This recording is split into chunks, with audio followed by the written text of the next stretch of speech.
Shalom, selamat pagi. Sate pagi hari ini kita akan mendengarkan sejarah dan asal-usulnya lagu Ya Tuhan Tiap Jam yang terdapat di Kidung Jemaat nomor 457. Syair lagu yang merupakan tumpahan perasaan dan kerinduan ini dikarang oleh seorang ibu rumah tangga yang serba sibuk, Annie Hawkes, pada tahun 1872.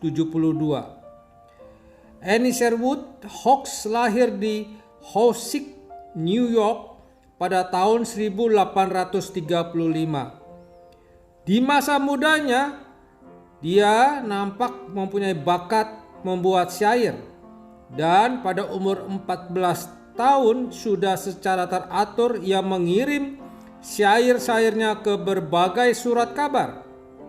Seluruhnya ia mengarang lebih dari 400 syair.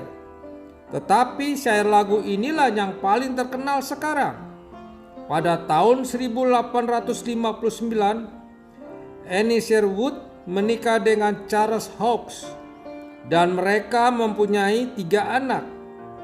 Mereka tinggal di Brooklyn, New York, dan menjadi anggota gereja baptis di mana Dr. Robert Lowry menjadi gembala sidang.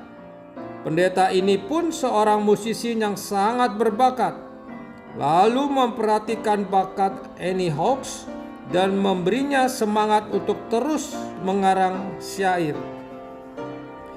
Berikut ini catatan Annie Hawkes apa yang terjadi sehingga ia mengarang syair itu. Ketika itu saya berumur 37 tahun. Seorang ibu rumah tangga yang masih tergolong muda. Itu tahun 1872. Suatu pagi saya sibuk dengan urusan rumah tangga. Tiba-tiba timbul pikiran pada diri saya, betapa indahnya hidup dekat Tuhan. Entah itu dalam keadaan bahagia ataupun derita. Timbullah kata-kata berikut ini dalam hati saya. Ya Tuhan, tiap jam aku memerlukanmu. Lalu saya membuat syair 4 bait. Kemudian Annie Hawkes menunjukkan syair 4 bait itu kepada Dr. Lowry, seorang ahli musik, dan dia sangat senang melihat syair itu, lalu mengarang lagunya. Ditambahkannya pada suatu refren yang enak melodinya. Bahkan anak-anak pun menyukainya.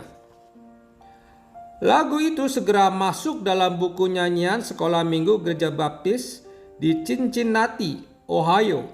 Lalu dinyanyikan di pertemuan sekolah minggu di tahun 1872.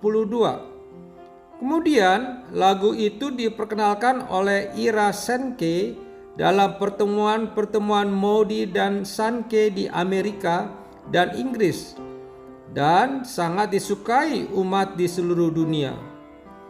16 tahun sesudah mengarang syair lagu itu, Annie Hawkes kehilangan suaminya, dan justru di masa dukanya itulah dia mendapat hiburan dari syair lagu yang dikarangnya itu. Ia menulis sebagai berikut. Dulunya saya kurang mengerti bagaimana kata-kata lagu itu menyentuh dan menghibur hati banyak orang.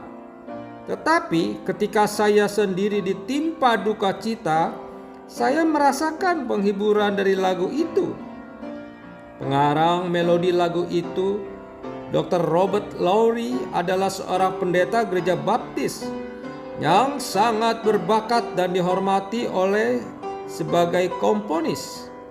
Ia lahir di tahun 1826 di Philadelphia, Amerika.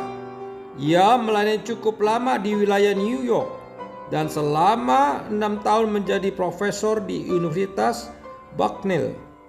Ia mengarang cukup banyak lagu dan diakui sebagai pemusik yang memberikan gaya segar dalam musik rohani di Amerika. Walaupun Robert Lowry tidak mendapat pendidikan khusus di bidang komposisi, ia mengarang cukup banyak lagu yang sangat disukai gereja dan masyarakat sampai di luar Amerika, terutama oleh dunia sekolah minggu. Lagu-lagu lain yang dikarang oleh Robert Lowry adalah Di Makam yang Gelap, Kidung Jemaat 155, dan Di Jalanku Ku Diiring, Kidung Jemaat nomor 408. Mari kita berdoa. Bapa Surgawi, kami bersyukur pada pagi hari ini kami dapat mengenal sejarah lagu daripada Ya Tuhan Tiap Jam. Biarlah kami tiap jam memerlukan-Mu ya Tuhan, untuk memberi sejahtera penuh dalam kehidupan kami. Terima kasih ya Tuhan, Kau sungguh baik. Di dalam nama Tuhan Yesus kami berdoa. Amin.